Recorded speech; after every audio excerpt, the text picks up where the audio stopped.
오늘 전할 말씀의 주제는 구원의 근원이신 하나님입니다. 인간의 운명은 인간에 의해 결정되지 않습니다. 인간의 구원도 인간의 갈망이나 결단에서 시작되지 않았습니다. 사람이 천국 가는 것도 지옥 갈 사람이 어쩌다 예수를 믿어 그렇게 되는 것이 아닙니다. 오직 창세전에 구원 작정을 받아 천국 가도록 예정된 사람이 복음으로 구원의 부르심을 받아서 믿음으로 된 것입니다. 반면에 믿지 않는 불택자들 역시 단지 예수의 매력을 못 느껴서가 아닌 창세로부터 육이 작정됐기에 돼지에게 진주처럼 그들은 복음에서 아무런 흥미를 못 느낀 때문입니다. 인간의 죄인됨이 원죄의 유전에 의한 것이듯이 그의 의인됨도 오직 하나님의 구원 택정에 의거합니다. 죄로 죽은 영혼이 하나님의 구원 택정을 받아 그리스도의 핏부림을 입게 됩니다. 루트의 말대로 죄로 죽은 인간에겐 오직 그리스도를 대적하고 멸망에로 치닫는 노예의 의지뿐이므로 스스로는 하나님을 찾지 않습니다. 따라서 죄인이 하나님께로 나오는 것은 정확하게 말하면 그리스도의 피의 감동에 이끌린 결과입니다. 양과 목자, 노크와 영접의 비유를 비롯해 여러 찬송시들이 다 구원을 하나님의 부르심과 거기에 대한 응답으로 말합니다.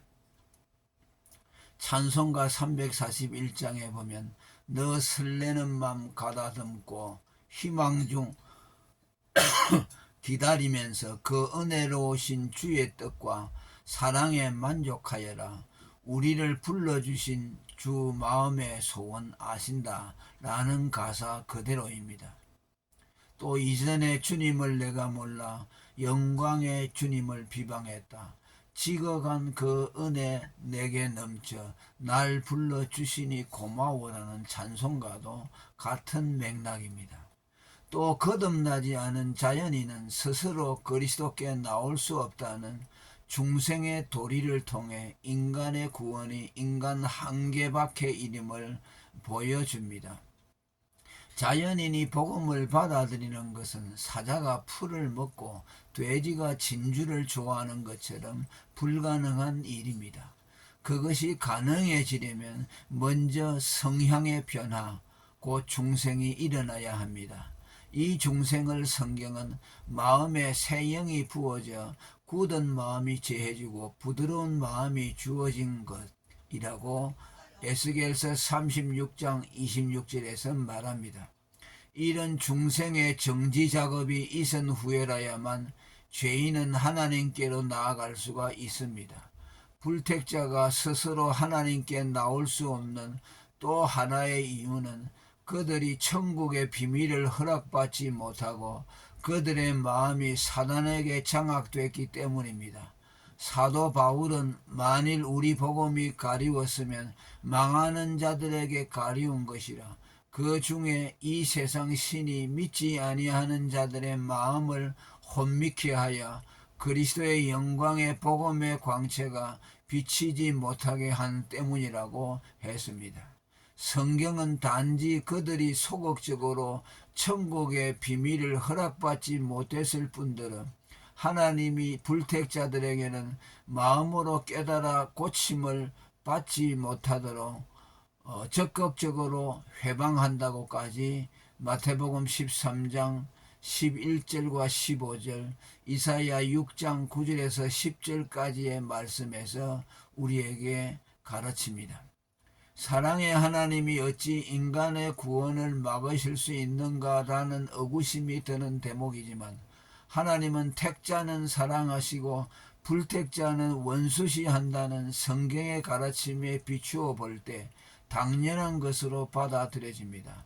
택자는 구원 택정을, 불택자는 유기 택정을 했다는 이 하나님의 경륜을 칼빈은 이중 예정이라 명명했습니다. 이러한 하나님의 구원 경륜은 죄인 스스로는 하나님께 나올 수 있는 가능성이 전무하다는 것을 보여줍니다. 믿음이 구원의 시원은 아닙니다. 성경이 구정하는 이상으로 믿음을 왜곡되게 강조하는 이들이 있습니다. 그들 가운데는 스스로를 종교개혁자의 후예라고 자처하는 이들도 있습니다. 그들의 생각 저변에는 믿음만 무한히 높이면 올바른 신앙이라는 생각이 깔려 있는 듯하며 오직 믿음을 입에 달고 삽니다. 그러나 루터의 오직 믿음은 당시 로마 가톨릭의 공로주의 신앙에 대한 반대 개념이었지 믿음의 절대적인 의미를 부여한 것은 아니었습니다. 종교개혁 당시도 일부 사람들의 지나친 믿음 강조로 믿음을 또 하나의 구원 조건으로 등극시켰고 루터가 주창한 값없이 주어지는 은혜로서의 오직 믿음을 퇴색시켰습니다. 이러한 시대적 사조를 감지한 루터는 믿음이 은혜의 다름 아님을 강조하려고 그리스도로 말미암아 믿음으로 라고 말하며 믿음의 무한 개념을 부여하려는 시도들을 막았습니다.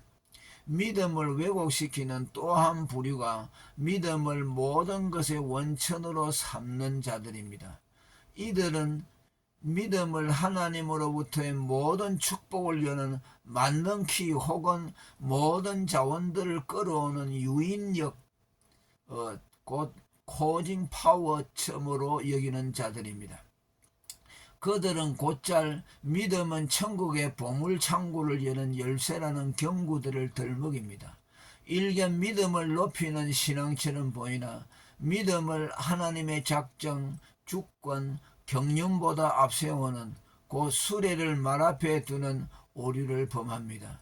믿음은 모든 것을 끌어오고 존치시키는 시원이나 만능키가 아니라 하나님의 주권적 은혜 경륜을 실어 나르는 통로일 뿐입니다. 기독교 신앙과 신념을 결탁한 십년주의 신앙 역시 믿음의 중대한 왜곡입니다. 이들은 언제나 믿음을 능력과 결부시키는 경향이 있으며 그들이 즐겨 들고 나오는 성경 구절이 믿는 자에게는 능치 못함이 없다입니다. 그러나 이들이 표면적으로는 믿음을 들고 나오지만 실상 그들을 움직이는 동력은 신념인 경우가 많으며 둘이 너무 깊이 연루되어 있어 분리하기가 어렵습니다.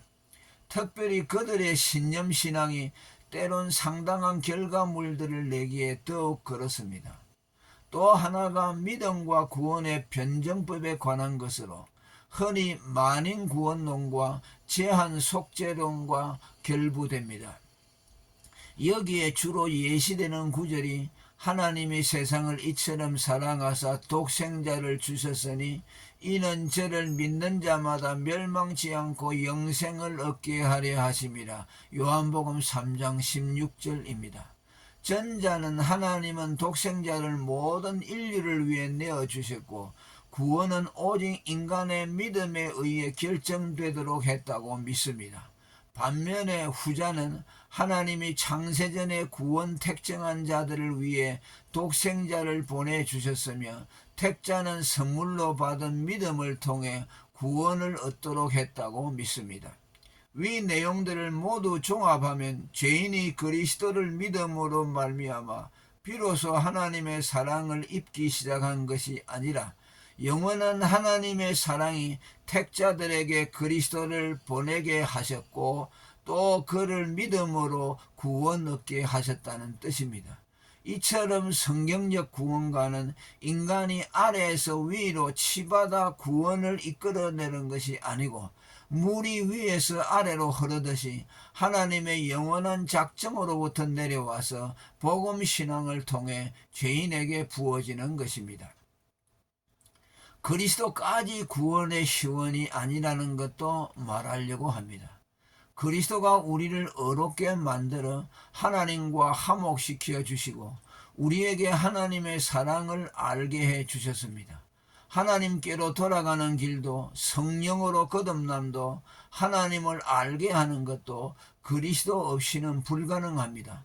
그러나 이렇게 중요한 그리스도시지만은 그는 하나님과 택자의 관계에 있어 모든 것을 잊게 한 시원이길 자처하지 않았습니다.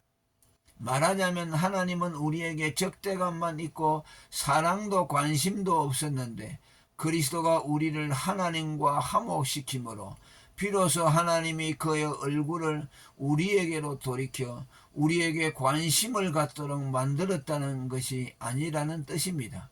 오히려 거꾸로입니다. 하나님은 영원 전부터 택자들을 아셨고 사랑하셨습니다. 조상 아담의 범죄로 그들이 비록 하나님과 원수가 됐지만 그들에 대한 하나님의 사랑은 중단되지 않았으며 그 영원하고 불변한 사랑이 마침내 아들 그리스도를 화목제물로 보내 그들과의 관계 회복을 이루셨습니다. 여기서 그리스도의 지위는 대속물 화목자로 또한 하나님의 뜻을 이루는 율법의 수종자입니다. 하나님과 동등일체이신 그리스도시지만은 구원의 시원자 지위를 성부 하나님께 돌리시고 자신은 기꺼이 택자가 아버지께로 가는 통로이길 자처하셨습니다.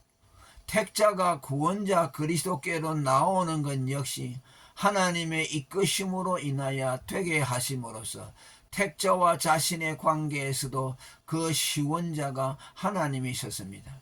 선지자의 글에 저희가 다 하나님의 가르치심을 받으리라 기록되었은즉 아버지께 듣고 배운 사람마다 내게로 오느니라. 요한복음 6장 45절. 아버지께서 내게 주시는 자는 다 내게로 올 것이요 내게 오는 자는 내가 결코 내어 쫓지 아니하리라.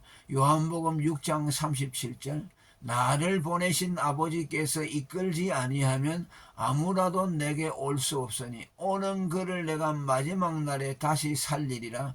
요한복음 6장 44절. 이러한 말씀들은 구원의 중심에 계신 성자 그리스도를 높이고 의지하는 것을 소홀히 해도 좋다는 말이 아닙니다. 우리의 신앙은 성부 하나님을 시원으로 하여 공이 삼위일체적으로 하나님이 높여져야 한다는 뜻입니다. 오늘 성령을 기형적으로 강조하는 오순절주의자들, 그리스도만 강조하고 높이면 정통신앙으로 생각하여 기형적으로 예수만을 높이는 예수주의자들, 퓨어 제수이스트를 경계하고자 함입니다. 할렐루야.